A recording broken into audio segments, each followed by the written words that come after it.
সূরাতুল মুলক থেকে কথা শুনবো। মুলক সূরার নাম কি?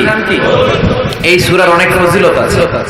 এই সূরা রাত্রিবেলা যারা তেলাওয়াত করবে তাদের কবরের আযাব হবে না। কবরের কথা শুনলে ভয় লাগে না? একদিন মাটির ভেতরে হবে ঘরে মন আমার, কেন বাঁধো দালান ঘর, প্রাণ পাখি উড়ে যাবে পিঞ্জর ছেড়ে, ধরা ধামে সবই রবে তুমি যাবে চলে, বন্ধু বান্ধব যত মাতা পিতা দ্বারা সুত সবই হবে তোমার পরে মন আমার, কেন বান্ধো দালান ঘর। ঠিক কিনা? চলে যেতাম, কেউ থাকতে পারবে না। কিন্তু এই জিনিসটা আমাদের স্মরণেই আসে না। এত ব্যস্ততা, এত মায়া জাল, এত মায়ার জালে আমরা আটকে আছি। এত ব্যস্ত লাইফ, সকালবেলা অফিস, বিকেল বেলায় অমুক কাজ, তারপরে অমুক কাজ, একটার পর একটা কাজ চলতেই থাকে। এই ব্যস্ততার কারণে আমাদের জীবনটা সুপার বিজি লাইফ আমরা লিড করছি, আমাদের জন্য সময়ই নেই, কিন্তু চলে যেতে হবে। এজন্য সাইয়েদনা ওমর ফারুক বলছেন, মুতু ক্বাবলা আন তামুতু, মরার আগে একবার মরো, হাসিবু ক্বাবলা আন তুহাসাবু আলাইকুম, তোমার হিসাব নেওয়ার আগে তুমি তোমার একবার হিসাব নাও। আমি আমাদের প্রত্যেকের নিজের একটা হিসাব আছে না নাই? কথা বলে নিজে খাতা কলমের মধ্যে একটু লিস্ট করবেন যে আমি জীবনে এই ভালো কাজ করেছি, এই খারাপ কাজ করেছি, আসলে আমার অবস্থানটা কই হয়।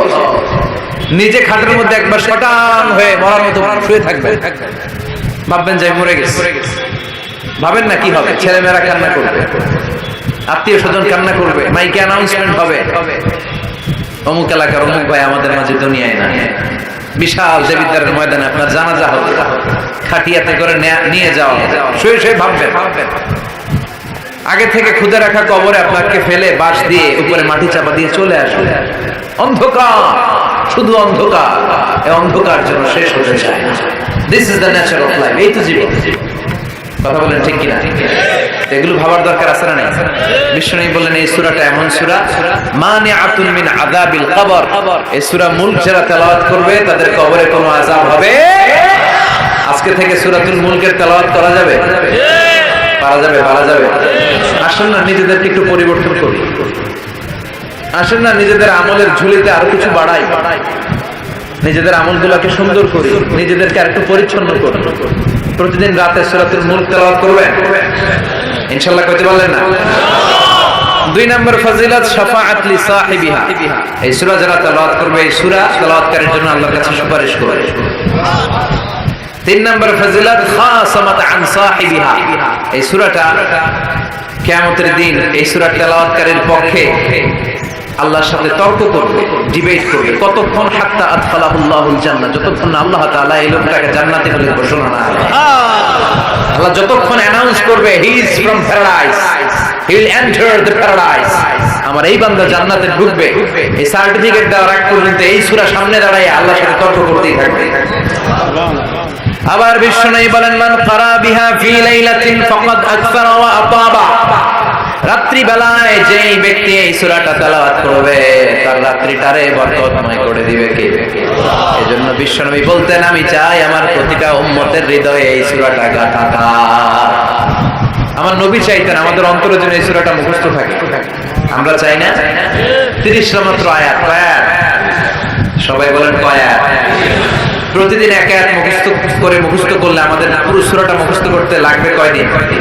30 দিন। 1 মাসের চেষ্টায় সূরাটা মুখস্থ করা যাবে না? দেবিদ্বারের ভাইরা করা যাবে? আওয়াজ করে পড়েন ইনশাআল্লাহ। এই সূরার মাহাত্ম্য হচ্ছে, এই সূরা আপনার দৃষ্টিভঙ্গিকে চেঞ্জ করবে, আপনার চিন্তার জগতে আন্দোলন তৈরি করবে, আপনার চোখকে খুলে দিবে, আপনার ঘুমন্ত বিবেককে জাগিয়ে দিবে। বিশেষ করে যারা স্রষ্টা নিয়ে সন্দেহে থাকে তাদের জন্য এটার ভিতরে ডোজ আছে, মেডিসিন আছে। ইয়াং ছেলে পেলে অনেকে আমাদের প্রশ্ন করে, হুজুর আল্লাহর নিয়ে অনেক প্রশ্ন জাগে, স্রষ্টার অস্তিত্ব নিয়ে, আখিরাত নিয়ে, কবরের জীবন নিয়ে আমাদের প্রশ্নের অভাব নাই, কারণ নাস্তিক্যবাদের ছড়াছড়ি আশেপাশে আছে না নাই? ইয়াং যারা আছে তোমাদেরকে একটা বই পড়ার সাজেস্ট আজকে আমি করে যাই। বইটার নাম অনেকে জানে, প্যারাডক্সিক্যাল সাজিদ। কি নাম? লেখক হচ্ছে আরিফ আজাদ। লেখক কে? আরিফ আলী। বইটার নাম প্যারাডক্সিক্যাল সাজিদ। গত 21শে বইমেলায় এটা একটা বেস্ট সেলার হয়েছিল। এজন্য নাস্তিকদের মাথা গরম।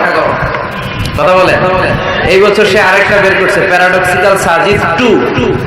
এটা গতকাল থেকে বইমেলায় পাওয়া যাচ্ছে, 21শে বইমেলায়। এই প্যারাডক্সিক্যাল সাজিদ 1, প্যারাডক্সিক্যাল সাজিদ 2 প্রতিটা যুবকের সাথে সাথে রাখার দরকার। ঠিক কি না?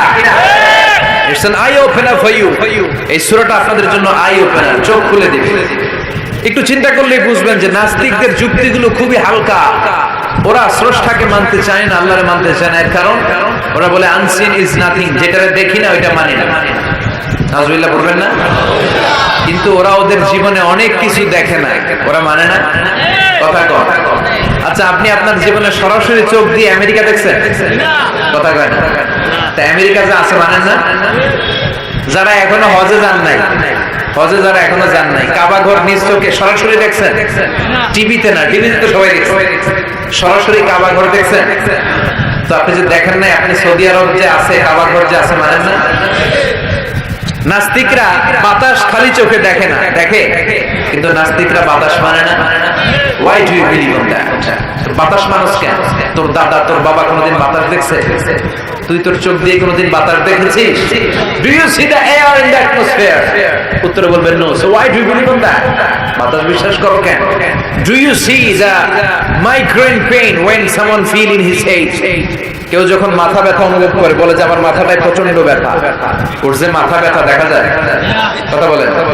ভাইজানের মাথা ব্যথা প্রচন্ড দেখা যাচ্ছে?